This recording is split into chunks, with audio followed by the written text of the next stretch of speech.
Welcome everyone to the Elevation Recovery Podcast. I'm Chris Scott, and today we have Tiffany, who is joining us after a year, I think it is, or around a year, alcohol-free. And Tiffany is a teacher. She's an awesome lady, and she reached out to me because she wanted to share her inspiring story. She used some non-orthodox, or unorthodox, I should say, methods to beat alcohol addiction, as I did and as a lot of our listeners have. So I thought it would be really cool to have her on and learn a little bit more about it. So thanks, Tiffany, for being on the show. Thank you for having me. So let's talk a little bit about your life before alcohol. Can you give us a picture of that?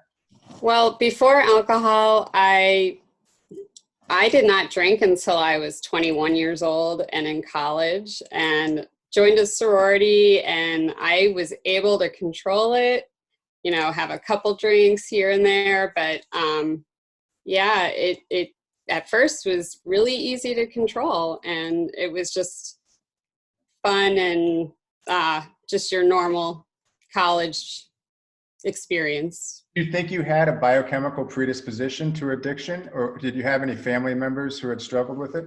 I did have grandparents that were alcoholics, and I didn't know that until I was, just 40 years old. Got it. Told me. I do think there was a genetic component to it. Yeah. It's interesting to me that for some people, when there's a genetic component, it manifests in early onset alcohol addiction. For others, it's much later. So how was it for you that you eventually fell into that alcohol trap?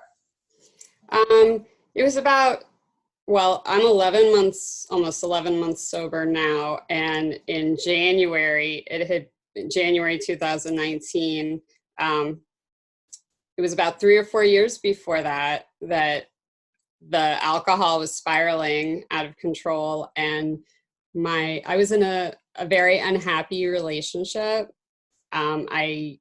There were a couple other factors that were really depressing, and I think it just spiraled out of control, and I wasn't able to handle it. And I was going to sleep with a shot and waking up to drink, and it would go on all day long. And it was just an accident waiting to happen, really.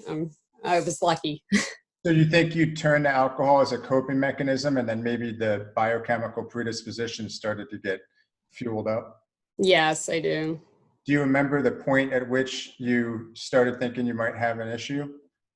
Well, I think, like with most people, something has to happen to shake up your world a little bit. And luckily, it wasn't a serious health problem or a DUI or hurting someone on the road or killing somebody or losing my job. I was lucky, but definitely something happened. It was my 40th birthday, and my ex wasn't home. He was out of town for a couple weeks, and my girlfriend came to visit me, and I was drinking so much that I made some really bad decisions. Fortunately, I didn't hurt anybody. I didn't lose my health. I didn't kill anybody, and I didn't get a DUI or lose my job. But I did disappoint the people that mean the most to me with that situation. And that was what made me realize I had to stop it. Got it. Now, did you have a period where you were was there partying involved, or was it always something that you used as a kind of self-medicating thing at home? Self-medicating. Nobody really even knew that I was drinking the way I was. I was hiding it. I was buying a fifth of tequila and a fifth of vodka and going through it in less than a week by myself, hiding shots everywhere. And it was a really bad situation. Yeah. I actually remember when I was in college, I came home one summer, and, I'm an example of the early onset alcohol addiction. And I wasn't self-medicating anything at the time that was serious. I had my first college relationship had ended. I remember walking outside and on my parents' porch. They weren't home at the time. It was probably around 4 p.m. And I'd made myself a gin and tonic because I thought, why the hell not? I'm an adult, I can. I'm doing it because I can. And then I remember as the buzz was hitting me, I remember thinking, why doesn't everyone do this all the time? I feel so much better. And then it took, of course, years for that damage to catch up with me and for me to realize how toxic it was and how bad it was and how unnecessary it ultimately was. So when you realized you had a problem, how long was it for you that you finally decided to do something about it? And what kind of shape did that take? Well, that situation that happened on my birthday was really the deciding factor. But about a couple months before that, the drinking was getting so bad that I could tell that my limbs, like my legs were like tingly and numb, and my arms and my hands, and you have stomach problems, your tummy is hurting all the time. And I knew something my health was becoming in jeopardy too.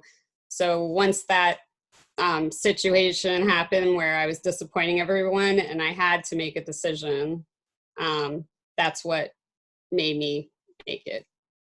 Now, did you have any support from the people who were important to you at the time, or was it like some people were supportive and others weren't? I was really quiet about it at first. My parents knew, my ex-boyfriend and his mom, and they were all supportive at the time. Yes. I was lucky. But when I did the first couple weeks by myself, because my parents weren't out of town, but they didn't live, they lived a distance away. So I was by myself with my bunny rabbit. So you had a supportive bunny rabbit. That's good. Very supportive, yes. Yeah. And that was very hard, but yeah. When you quit, did you just go cold turkey? Was it that event and then it was it? Pretty much, yes. Wow. And that was dangerous. I know. But that's when I didn't know what was happening to my body and my mind and why everything was so painful, and because it affects you psychologically, emotionally, physically. You're like, everything is so painful spiritually. And I needed answers as to like what was going on, why I was having cravings, what was going on with my brain chemistry. And I was laying in bed, sweating and feeling like total crap, pain everywhere. And I was Googling, I was like trying to get answers to what was going on. And that's when I found your articles. And your articles gave me the information that I needed at the time to understand what was happening with me. And I believe that the information, that first of all, God gave me the way to get to your information. I believe God helps those that help themselves, but that you saved my life. Your information was what I needed. I'm very glad to hear that my articles helped you. And I'm also very glad that you're able to share this with so many other people.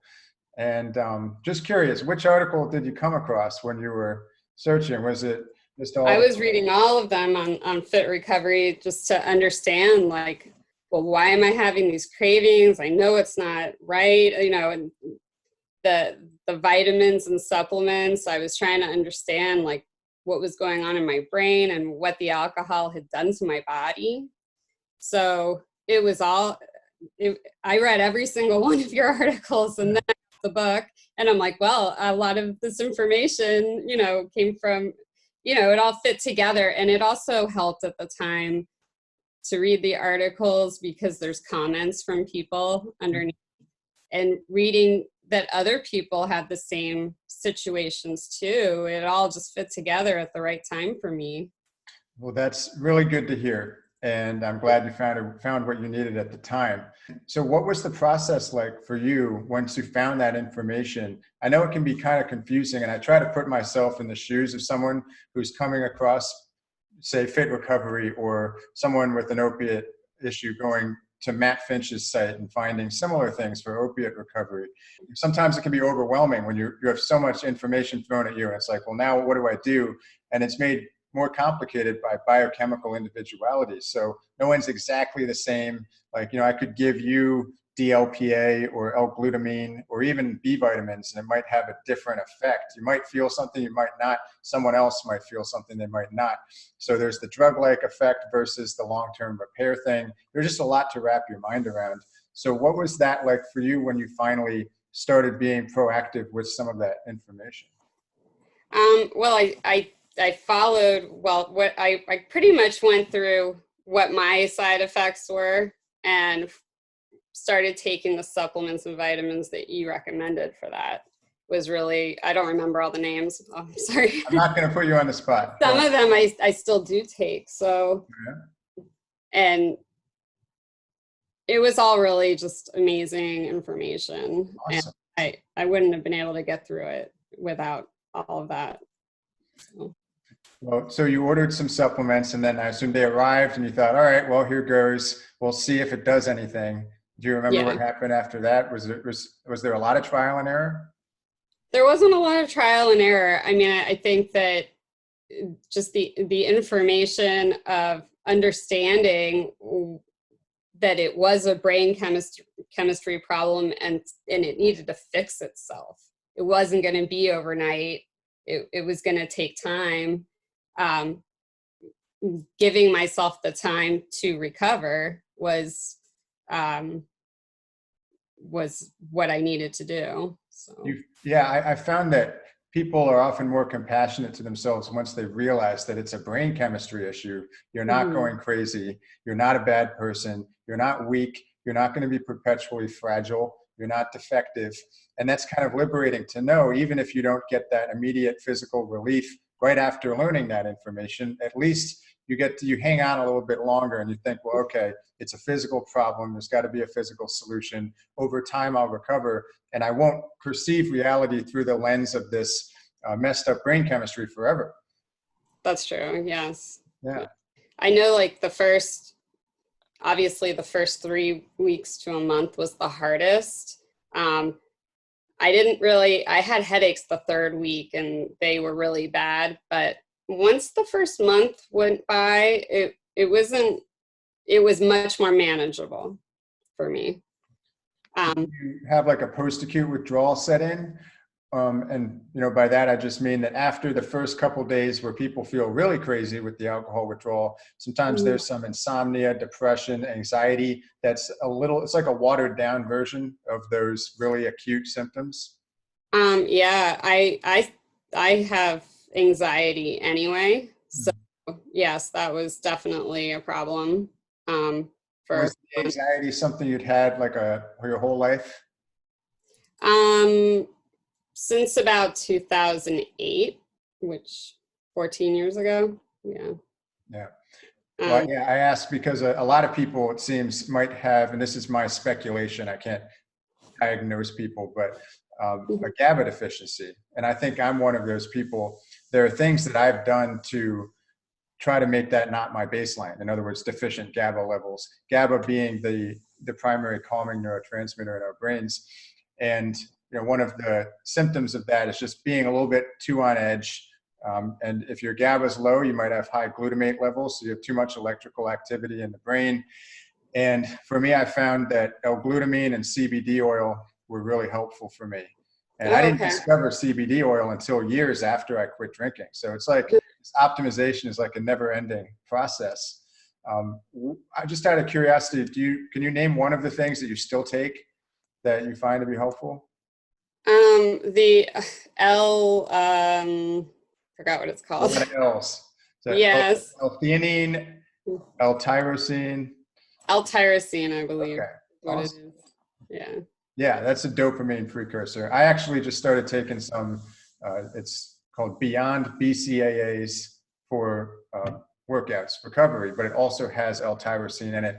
I didn't know that when I started taking it. So I was like, why do I feel like happy? And I would just get so motivated. I wanted to check the caffeine content. There was no caffeine, but there was L-tyrosine.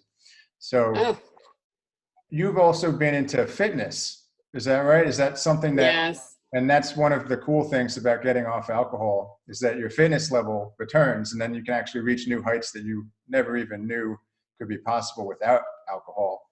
Absolutely. Yes.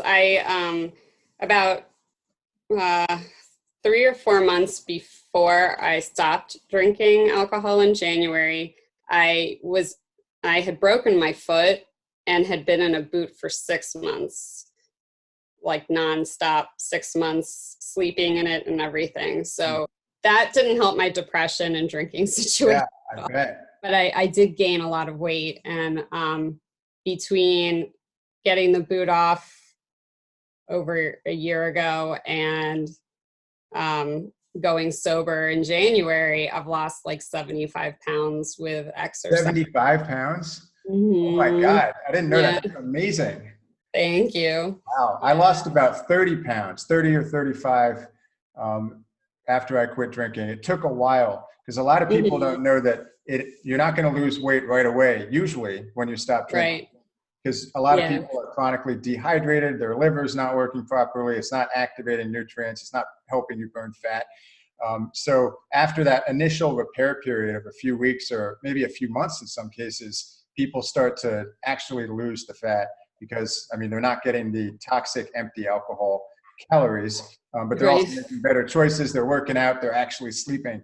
Well, that's incredible. What kind of exercise do you like to do? I use an elliptical. I also use, I don't know if you've heard of it. It's a vibration plate machine. Yeah, that's awesome. Some of the gyms. I have one at home and I use like free hand weights with it.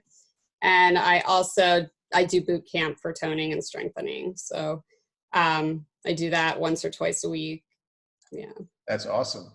Now, I'm not sure I'm familiar with the exact purpose of a vibration plate. I know it like moves lymph around. I've heard it used for that, and also balance. And muscle toning, and it has a lot of really good health benefits. But it's good. So, does your boot camp have weights in it, or is it mostly cardio? It's weights and push-ups, and not like I can do really good push. I do the girly kind against the wall, but it's very it hurts like hell, and then when you're done, you feel good. But it's really for toning and strengthening, that class. Since I've lost the weight, I'm not really trying to lose weight anymore. I'm at 125 pounds. I shouldn't lose anymore, but I'm just trying to tone up and all that at this point. Yeah, well, that's incredible. And how long did you say that it took for you to lose that weight? I was out of the boot in September of over a year ago. So between getting out of the boot and being able to move again, and then in January stopping the alcohol, it all fell into place. Yeah. What about diet? Did you have any diet changes that helped, or were you trying to change that, or did that just fall into place too? That fell into place too. I mean, I do eat very healthy. I don't eat a lot of cheeses. I limit my portions. I don't eat carbs and all of that stuff. Yeah, I don't eat bread.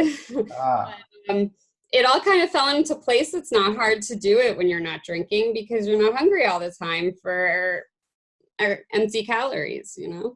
Right. That's exactly it. And the supplements actually help with that as well, because when you're giving yourself nutrients that you're really depleted in, then you're not going to go into primitive mode trying to eat everything around in a futile attempt to get those nutrients. I found L-glutamine to be especially helpful for people with sugar cravings, as it was for me. I went through a serious soda addiction phase that only luckily lasted about 2 weeks after I quit drinking, but I was certainly not losing any weight during that time.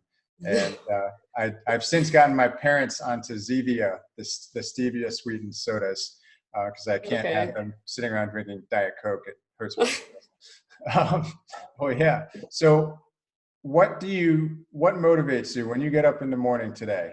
You know, like what are some things in your mind? What are things you want to do What are you grateful Well, for? I feel amazing now. I remember, and this is something I wanted to tell your audience, was there's all of these fears that you go through when you stop drinking. And I know how scary it is. You don't know how, first of all, you're losing your best friend. Your best friend has been alcohol for so long, and you can't imagine your life without it. Everywhere you've been for years, in my case, had alcohol, whether it was sold there because it's everywhere. um, Whether I brought it with me because I couldn't have like moments without it.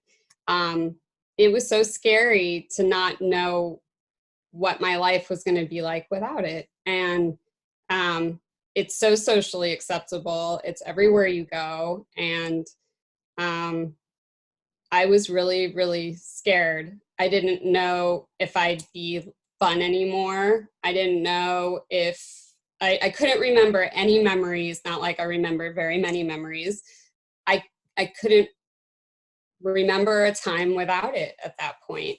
And I kept it really quiet. I didn't know, just my family and my ex-boyfriend at the time. But I didn't know how people would react. I felt like it was this flaw that I had, and I should keep it a secret. I didn't want to get in trouble with work. I didn't want this bad thing hanging over my head. You don't know how people are going to react, and that's scary too. But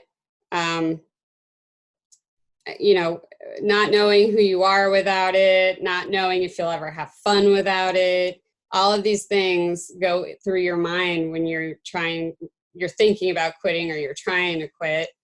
And then at the beginning of the summer, I'm a teacher. So at the beginning of the summer, I was realizing that I'm going to have 2 months with total freedom to do whatever I wanted. And I couldn't imagine this time without alcohol. I was so scared. I didn't know what I was going to do. I didn't know if I could have any fun. Going to the pool, going to the mall, eating with my girlfriends, everything I had done for so long had it. And my friends didn't really know yet what I was going through. So I slowly would make plans before the summer, and I'd slip in there. I would call them or I would text them, make plans, and then I'd say, oh, by the way, I'm not drinking, just so you know. And slowly but surely, I'd make these, I would go out and have fun with my girlfriends, slowly making new memories. And it was so amazing. And my summer came and went, and I had all these new memories and things that that we had done. And now it's awesome. Like, I can't imagine going back to it, honestly. So now the holidays are coming up, and I'm really like excited about it because you feel good. You know, I'm not scared anymore, I guess is my point. And I will really want your audience to know that all those fears, they feel so strong and so real, but they're actually, you're going to be okay. Like, you're going to love it. Your life is going to be amazing without it. That's very well put. I'm glad that you brought that up because I wanted to ask about that, you know, because I assume that you don't just stay at home with the bunny rabbit, although as fun as No, it be. not always. And a lot of people reach out to me and they say, Chris, I get like the detox, I get the supplements. What I don't get is how I go out and have fun without alcohol, even if it's an occasional thing. How do you do it? And that's, you know, the best way for me to address that typically is to say, remember when you were a kid at a slumber party And it was Mm-hmm. awkward for 20 minutes with all the kids are there with their sleeping bags. Like, I don't know anyone. This is gonna be weird. And then 20 minutes later, everyone's talking and pushing each other over the couch, and it's fine. And I Yeah. found the same exact thing happens as adults, but most people just use alcohol to loosen up, and they don't realize that they would have loosened up without it. And if you're going out with friends, there's no awkward period anyway. So you just Right. end up having a good time, and you're not viewing the event through the prism of an addicted brain anymore. So, Absolutely. with your new balanced brain and stable emotions, and also the self-efficacy that comes from going on this journey and succeeding and knowing that you can do difficult things and people admire you. I mean, I was very lucky to have people who were supportive around me, friends who would take me aside occasionally and say, Chris, by the way, I know we never talk about the fact that you quit drinking like however many years ago, but that's amazing that you did that. And I have a lot of admiration. And like that kind of thing means the world to me. And so I tend to be with these people who understand, who get me. And I think that's Mm-hmm. really important to have people who are confidants like that. Yes, absolutely. And it is very empowering once you're on the other side and you're the one making the decision, not to drink and not to order this or that. It's powerful, it's empowering, and it's so worth it. No more stomach pains, no more weight gain, none of that. And if you really feel good about yourself, you feel amazing. Now, do most of your friends or family still drink? Um, None of them drink around me, really. Okay. I never tell anybody not to, if we're out and about or whatever. But they've been really. I'm lucky, like you're lucky, where my family, my close friends, they've been very supportive and loving, and I'm very grateful. Good. Yeah, I mean, I have most of my friends and my family members do drink. My dad actually basically quit at the same time I did to show moral support. And then Aw. he realized he went to a wine tasting like a year later, and he was like, this stuff tastes like crap. Like, I can't believe I ever liked this. And then, same thing with the other liquors. And he just realized that he was getting in such better shape. He ended up losing weight. He didn't even have a problem. I mean, he was drinking Wow. like 3 times a week, maybe 2 glasses of wine, and he still lost weight and felt better. So he just kind of Wow. joined the fit recovery team, so to speak. And my mom barely drinks. She has some wine every now and then. But I mean, it's something I don't even notice anymore. And I almost have a mildly smug sense of enlightenment, even when I'm with my friends, to, not in a mean way. I won't rub it in their faces that they're drinking, but I will get up in the morning and run sprints. I did that at a wedding in Puerto Rico. It was on the beach, literally, and everyone had gotten totally trashed the night before. And I was up with them, and I think I Yeah. had a little bit of kava with a K, which is a root from Polynesia that's kind of relaxing. And I had some CBD, and I probably went to bed at 3 or 4 in the morning, but I was up a couple hours later doing sprints, and people are hobbling out of their villas, like looking at me like, oh, what's he doing? Like I'm a zoo animal or something. It's nice to have that kind of, not feel toxified and not to be able to have fun, which it does take some time to get there, but to enjoy yourself the way that you used to use alcohol to try to make yourself enjoy. Absolutely. I mean, at the end, before I quit, I felt like I was drinking just to feel normal, but the normal was bad. Right. You're just drinking to not shake, and you're just drinking to kind of bide your time until you have to drink again because you're just so in the spiral. Yeah. But And that's a good point. I'm glad you brought that up, because that was the most surprising thing, I think, for my parents when I finally quit and I told them what was going on. And I said, look, I'm not drinking because I feel entitled to have a better time than everyone else all the time. I'm drinking mhm, because my baseline level of well-being is a -5 without right. alcohol, and it's a -2 with alcohol. And right now it's like somewhere between a 7 and a 9.5 most of the time, which is a huge improvement.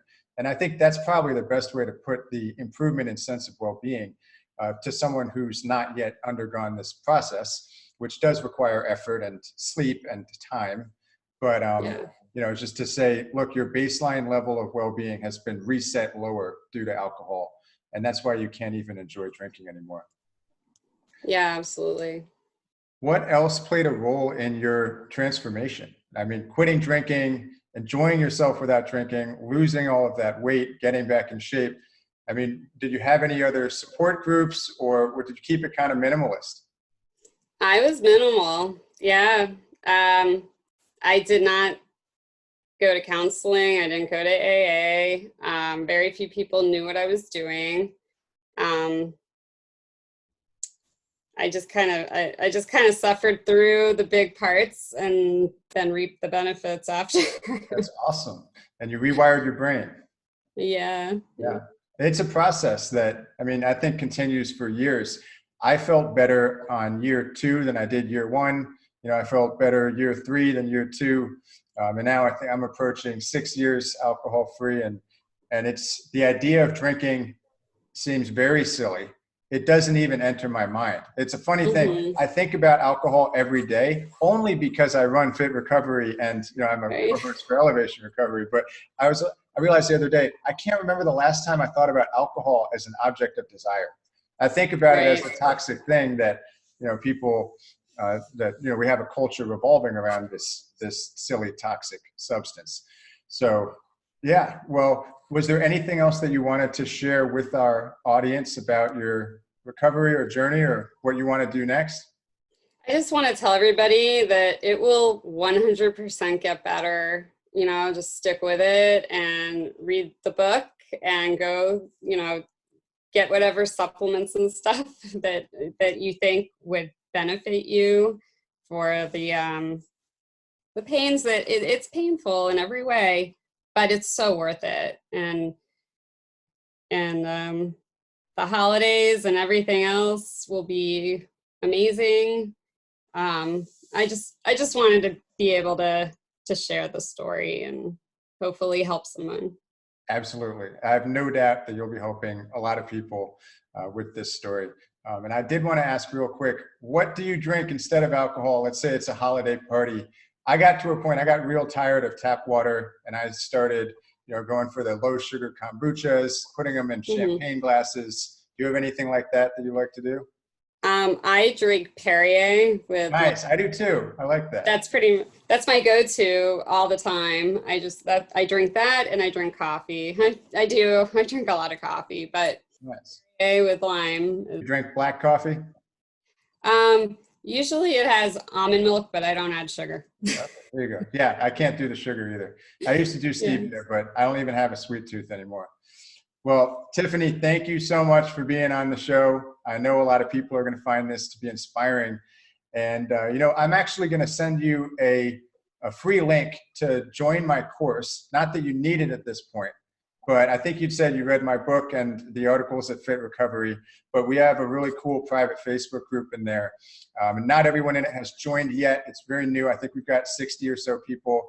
But in the event that you wanted to have a community of people who are on the same page, and a lot of them are a year or more alcohol free, I think it'd be cool if you could chime in there if you want to, or that otherwise. Sounds great. Yeah, and I pop in there, and Coach Tana pops in there as well. So again, thank you so much for sharing your story. I know it's not always the easiest thing to do, but I think your energy and positivity is going to resonate with a lot of people. Well, thank you very much. Hi everyone, Chris Scott here. If you enjoy this podcast, then there's a really good chance you're going to love my book, Drinking Sucks. In less than 200 pages, you'll learn about how I dominated alcohol addiction forever and built a blueprint for a sustainable new lifestyle, including supplementation and mindset techniques, which I often say were the missing pieces of my recovery puzzle. I designed this short and unorthodox book as a powerful reframe of alcohol and drinking culture. Addiction is primarily a biochemical disorder, and while that physical compulsion ruled my life for over a decade, I had so many false rationalizations and convictions that enabled it. I thought alcohol was glamorous, sophisticated. I thought it was necessary for stress relief, necessary to be pleasant or fun with certain people. The truth is that these are insane limiting beliefs. I now see alcohol as an exhausted resource and a suboptimal method of mind alteration. When you rewire your brain so that alcohol disgusts you on a visceral level, you no longer have to live in fear. When I see people drinking martinis today, honestly, it's about as appealing to me as the idea of drinking gasoline out of the pump when I'm getting gas. My book has now helped many thousands of people see alcohol for what it is, explode their absurd rationalizations, and at the same time, understand the biochemistry of addiction in a way that liberates them to build themselves back up from scratch. If any of this resonates with you, then you can get Drinking Sucks today on Amazon if you want the paperback, or you can get the PDF version on my website, fit-recovery.com. Just scroll to the menu at the top and click on book. And once again, thanks so much for listening to the Elevation Recovery Podcast and being a part of this really exciting new movement.